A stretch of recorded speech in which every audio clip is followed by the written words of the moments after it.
Certainly a lot of action. I looked at the last time we spoke, you were advocating for President Trump to bomb Iran. You said there's a 1 in trillion chance you'll degrade the Iranian nuclear program through diplomacy. Since then, President Trump has offered negotiations. Are you softening your stance? Well, I don't mind negotiating as long as we get the outcome that we all desire. They can't have a nuclear bomb. So I think there is a 1 in a trillion chance the Ayatollah would ever genuinely give up his quest for a nuclear weapon. He wants a nuclear weapon to use it. He wants to destroy Israel, kill all the Jews. He's a religious Nazi. He wants to purify Islam and drive us out of the region.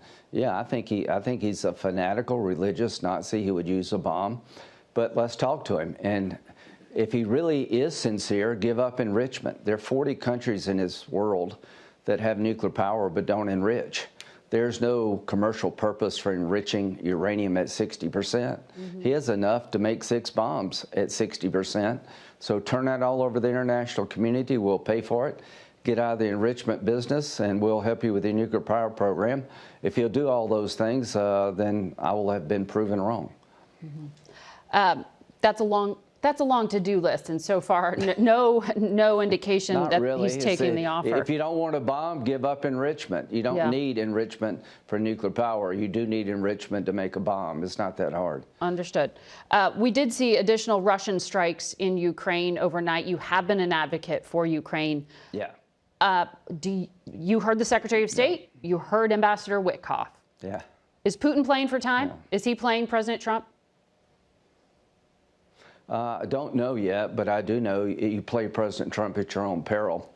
What Trump did to get Ukraine at the table was tough, and it worked.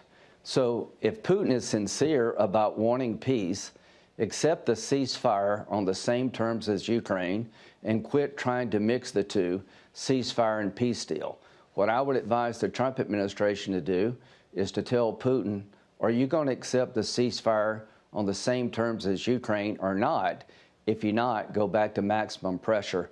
I have legislation that will overwhelmingly pass the United States Senate that will crush the Russian economy, and I'm willing to move forward if I have to. But we're talking about ceasefire, and we're talking about peace. We weren't talking about that in the last administration. But to me, Putin's a predator. The best way to judge Putin is not in a 3-hour meeting, but 30 years of action. And I see no indication that he's going to stop being a predator against Ukraine until the pain is too large. If he refuses to cease fire, that tells me all I need to know. Do you have any reason to believe that President Trump would sign the legislation you say you can use to put more sanctions on Russia? Because he hasn't put more sanctions on Russia in a significant way at all. I think he's waiting to see what kind of response he gets from the discussions that Witkoff have, who I like Steve, and I'm glad he's doing what he's doing. I think Trump's going to talk to Putin this week. You can't solve a problem until you talk to the person who's creating the problem, and the problem is Putin. He's a predator toward Ukraine and the region at large. I hope President Trump can convince Putin to go to the peace table, to engage in ceasefire, and to find a win-win solution for both countries to stop the killing. You'll never know till you try, and there's one person on the planet capable of doing that, and that is President Trump. If Putin is playing Trump, he will regret it.